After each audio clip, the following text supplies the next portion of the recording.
छोटे भाई की छोटी बातों में फिर से आपका स्वागत है। आज इस एपिसोड में आपको कुंभ नगरी प्रयागराज लेके जा रहा हूँ। आप कहेंगे कुंभ नगरी, तो 2 महीने बीत गए, आज तो सही है। 2 महीने पहले इतनी भीड़ थी, हम पहुंच नहीं पाए, इसलिए मैं अब गया हूँ। हालांकि हम कह सकते हैं देर आए दुरुस्त आए। और आज जो है मैं कुंभ में विशेषकर जो हमारे ईसाई समाज है उनकी जो भूमिका रही, योगदान रहा, उसके बारे में मैं आपको बताऊंगा, क्योंकि ये कहीं मीडिया में आया नहीं। मुसलमानों का सोशल मीडिया में थोड़ा बहुत आया कि उन्होंने मदद की, लेकिन ईसाइयों के बारे में ये कहीं नहीं आया कि हम लोगों की भूमिका या योगदान क्या रहा। उल्टा हमारे ऊपर आए दिन धर्मांतरण का आरोप आता है। अभी 2 दिन पहले हम देखते हैं जबलपुर में अफवाहें उड़ाई गई और हमारे पुरोहितों पे हमला हुआ, मारपीट की गई। ये आए दिन होता रहता है, क्यों? और अभी हम इलाहाबाद गए थे, वहाँ हमारे एक स्कूल का छूटने का समय था, पूरा रोड जाम था, इतने लोग थे। और मेरा अनुमान है कि केवल प्रयागराज में हमारे ही प्रतिष्ठानों में कुछ नहीं तो 25,000 विद्यार्थी पढ़ते हैं, जिसमें से हम कह सकते हैं 95 या 98% जो है गैर ईसाई है। किसी का परिवर्तन नहीं हुआ, तो क्यों हमारे ऊपर इस तरह के आरोप लगाए जाते? तो आइए हम थोड़ा पलट के दूसरे दृष्टिकोण को देखते हैं कि हमारे योगदान क्या रही, और इसके लिए कुछ झलक और कुछ बयान में आपको आइए हम प्रयागराज चले।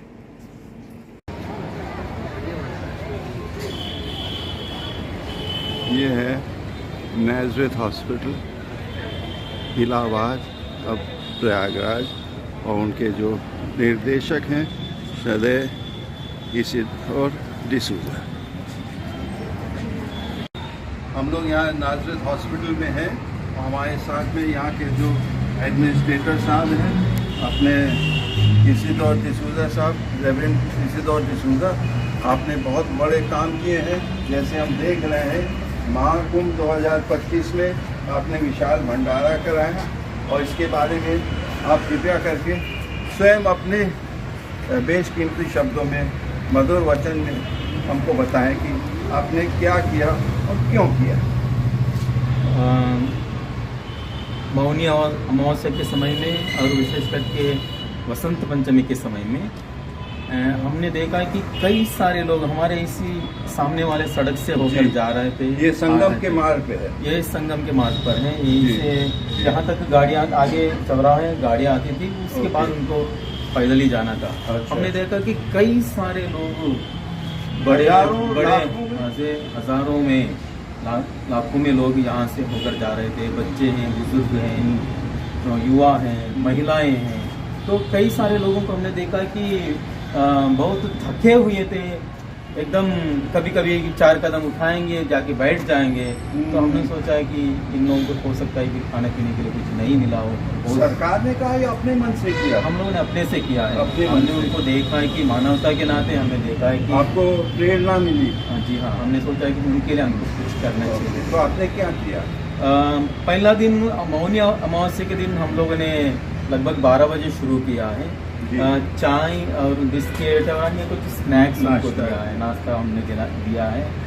शाम को लगभग 11 बजे तक हम लोग रात को 11 बजे तक 12 घंटे तक अपनी सेवा की। कितने लोगों का? लगभग 40,000 लोग। माय गॉड, बहुत बड़ी संख्या है। उसके बाद दोबारा बसंत पंचमी वाले तो इसलिए हम लोगों ने सोचा है कि दूसरा जो बड़ा इंतजाम हम लोगों ने किया है। तैयारी करके हम लोगों ने भंडारा किया है। उस दिन हम लोगों ने भोजन भी दिया है, खिचड़ी और अन्य चीजें उनको प्रदान की है। उस दिन भी लगभग 20-30 हजार तक के लोग निःशुल्क। जी हाँ, ये बिल्कुल निःशुल्क है। जी, अपने प्रभु से प्रेरित पाकर। जी हाँ, जी अवश्य।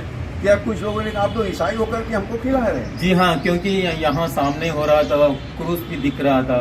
तो वो लोग कह रहे थे कि ये ईसाई लोग कर रहे हैं। तो हमने कहा कि हम लोग तो कोई, आपने नहीं कहा कि हम धर्म पर। हाँ जी हाँ, ये तो धर्म के नाते हम लोग नहीं कर रहे हैं, मानवता के नाते कर रहे हैं। हम सभी भाई बहन हैं हम लोग। जी, ईश्वर के संतान। जी हाँ, जी हाँ। और आपने शायद कुछ जो साधु लोग बीमार हो गए थे उनको भी आपने भर्ती किया, उसके हाँ। बारे में कुछ बताएंगे? जी हाँ, जी हाँ। यहाँ पर कई सारे क्रिटिकल केयर में भर्ती हो गए थे, आईसीयू में। अच्छा। कुछ लोगों को हार्ट अटैक हुआ, अरे, यहाँ पर भर्ती हुए। मतलब भर्ती ना होते तो ऊपर चले गए थे, मोक्ष पाप लेते। शायद तो इसीलिए यहाँ पर आए हैं, उन्होंने हम लोगों ने उनकी सेवा दी। कई सारे पिलग्रिम्स जो तीर्थ यात्री जो आए वो भी बीमार होकर यहाँ पर आए थे, उनको भी हम लोगों ने सेवा की है, उनको एडमिट किया है, कुछ लोगों को एडमिट किया है उनके। बहुत बहुत धन्यवाद हमसे बात करने के लिए। ये वास्तव में प्रेरणाप्रद आपका तजुर्बा रहा जो आपने हम लोग के साथ शेयर किया। आशा करते हैं जो भी हमारे दर्शक हैं आपको भी इससे प्रेरणा मिलेगी। बहुत बहुत धन्यवाद। मैंने तो आइए हम लोग यहाँ Saint Joseph regional seminary Allahabad में, अब प्रयागराज कहा जाता है, और हमारे साथ में है यहाँ के जो रेक्टर साहब हैं डॉक्टर ए सेबेस्टियन, और आपके जो सेमिनेरियंस हैं जो यहाँ प्रशिक्षु हैं जो पुरोहित बनने जा रहे हैं, आप हमारे साथ खड़े हैं। मैं उनसे अनुरोध करूँगा क्योंकि आप लोग अपने रेक्टर के से प्रेरणा पा करके जो महाकुंभ अभी हुआ था उसमें भी आप लोग शामिल होने गए थे, शंकराचार्य जी से मिले। तो कृपया बताइए कौन शंकराचार्य जी थे, आप अपना नाम बताइए, अपना तजुर्बा बताइए। मैं ब्रदर अनिश शिक्का हूँ, वाराणसी धर्म प्रांत के लिए पढ़ाई कर रहा हूँ। और जब हम इस कुंभ मेला में गए थे, हमारा सौभाग्य था कि हम स्वामी अभिमेकेश्वर आनंद जी से मिले। हम जैसे उनके दरवाजे पर खड़े हुए, उन्होंने हम सभी का भव्य रूप से स्वागत किया और हमें बड़ी प्रसन्नता हुई कि वे हम सभी को अपने दरबार में स्वागत किया। वार्तालाप के दौरान मैं एक प्रश्न उनसे पूछा, स्वामी जी गंगा यमुना और सरस्वती में क्या संगम है? तो उन्होंने कहा मन वचन और कर्म।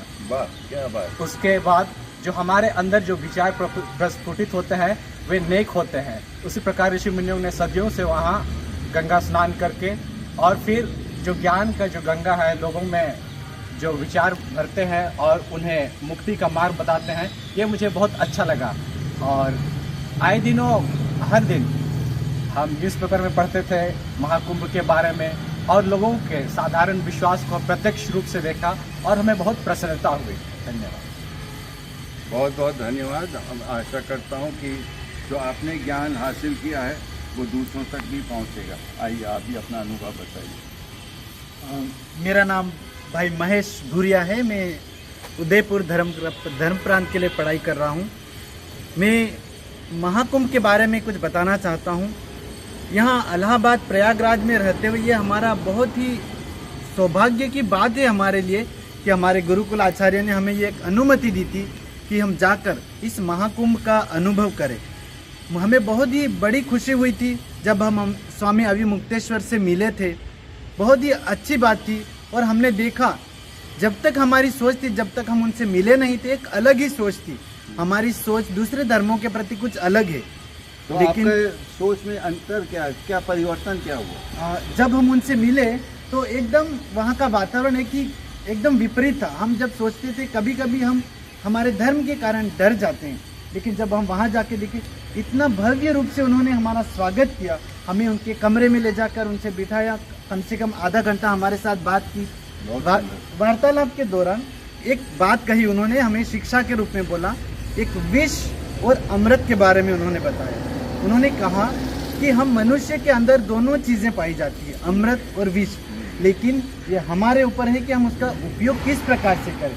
यदि हम हमारे मुंह से अमृत निकालेंगे, अमृत पूर्ण वाणी बोलेंगे, तो हम दूसरों को अमृत दे सकते हैं। किंतु अगर हम हमारे मुंह से विष निकालेंगे तो हम ज़रूर दूसरों के लिए दुख का कारण बनेंगे, दूसरों को परेशानी देंगे। उस प्रकार उन्होंने हमें काफ़ी अन्य रूप से भी उन्होंने हमें समझाया।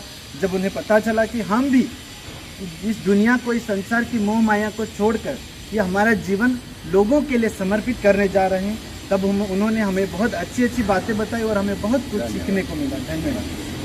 तो इससे हम लोगों को यदि एक बात समझने को मिलता है कि शायद हम लोग जो ईसाई लोग और खासकर जो कैथोलिक लोग हैं, हम लोग कुछ हद तक कुएं के मेंढक, और हम लोग डरते हैं, संकोच करते हैं दूसरों से मिलने में, दूसरों से वार्ता करने में।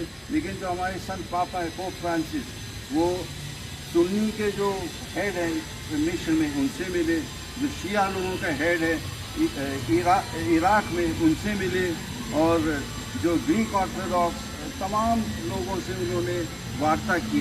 इससे हम लोगों का विश्वास घटता नहीं बल्कि हमारा विश्वास और सुदृढ़ होता है। इसी आशा में हम लोग यहाँ एकत्रित हुए। धन्यवाद। Saint Joseph inter college Prayagraj जो पहले इलाहाबाद था, यहाँ हम लोग उपस्थित हैं और हमारे साथ में हमारे लिए गर्व की बात है कि यहाँ के प्रधान आचार्य श्रद्धेय वॉल्टर डिसिल्वा जी हमारे साथ आए। Welcome, so nice to have you with us, और rather you having us with correct here on your campus. आपके में हम लोग यहाँ आए हुए हैं। अभी हाल में महाकुंभ हुआ था, इसमें आप लोगों ने भी कुछ योगदान की थी, उसके बारे में कुछ बताएंगे जी? जी सर, छोटे भाई जी, आपसे तो परिचय मेरा बहुत पुराना है और ये हमारे लिए गर्व की बात है कि आप यहाँ पर हमारे कैंपस में आकर ये इंटरव्यू ले रहे हैं कि तुम यहाँ पे प्रधानाचार्य हो। मैंने 2024 में मैंने ये टेक ओवर किया है, लेकिन इस बार का ये महाकुंभ ये वास्तव में महाकुंभ था, पहले के सारे कुंभ से भी महान था, क्योंकि सारे एडमिनिस्ट्रेशन का ये अनुमान था कि 40 करोड़ तक लोग आएंगे और उनकी पूरा उनका जो भी है तैयारी थी, उनको कैसे हम लोग अरेंज करेंगे। लेकिन ये ऊपर वाले की देन है कि श्रद्धालुओं की भक्ति थी कि लगभग 60 करोड़ लोग यहाँ पर आए। लेकिन एडमिनिस्ट्रेशन ने इतना पुख्ता इंतजाम सब किया, सब कुछ बढ़िया किया। उनके साथ हम लोगों ने सबने भी मिलकर, सारे माइनॉरिटीज़ ने, सारे मिशनरी स्कूलों ने, सब ने मिलकर हाथ बटाया।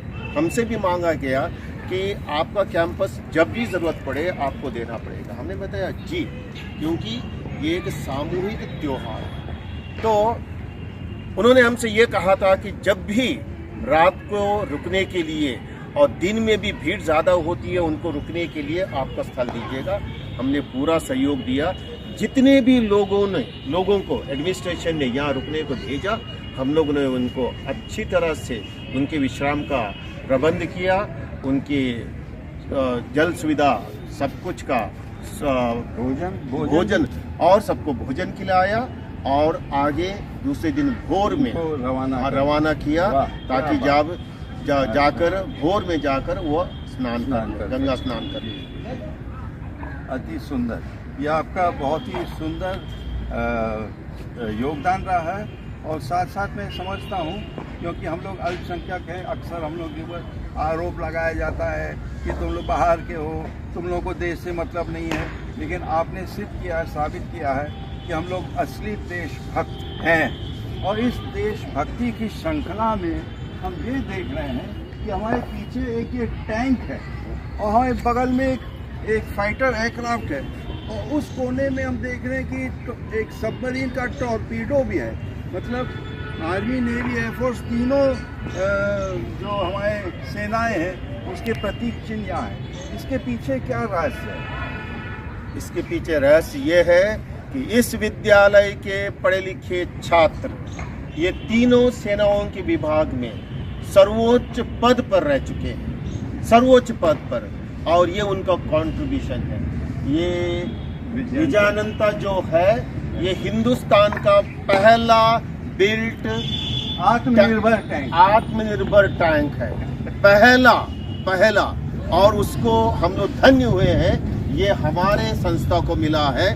बगल में ये MiG-21 है, वो भी मुझे लगता है फर्स्ट वर्ल्ड वॉर में इस्तेमाल किया था, तो उसको हम लोगों को मिला है। और आगे वो टॉर्पीडो है। मतलब तीनों जल, थल और वायु, तीनों सेनाओं का कंट्रीब्यूशन यहाँ पर है। तीनों सेनाओं में हमारे यहाँ के पढ़े हुए छात्र जो योगदान दे रहे हैं, और ये उनकी निशानी है। और इससे क्या है, वर्तमान पीढ़ी को एक प्रोत्साहन मिलता है सेना में भर्ती होने का। अति सुंदर, हम लोगों से वार्ता करने के लिए धन्यवाद। और आशा करते हैं कि ईश्वर की बड़ी कृपा आपके ऊपर और आपकी संस्था की आपके बनी ऊपर। रहे। जय जय जय। अंत में मैं ये कहूँगा कि जो सच्चा धर्म है वो दूरी नहीं फैलाती, वो हम एक दूसरे को निकट लाता है, क्योंकि हम सब एक ईश्वर की संतान है। विभिन्नता में एकता है। और अभी जो आपने झलक और बयान देखे, आपने देखा कि किस तरह हम लोगों ने एक दूसरे की सहायता की, एक दूसरे के प्रति संवेदना व्यक्त किया है, और इसी भावना से हम लोग अपने देश और समाज को आगे बढ़ा सकते हैं। सुनने के लिए, देखने के लिए बहुत बहुत धन्यवाद। कृपया लाइक, सब्सक्राइब, शेयर और कमेंट करिए। जय हिंद।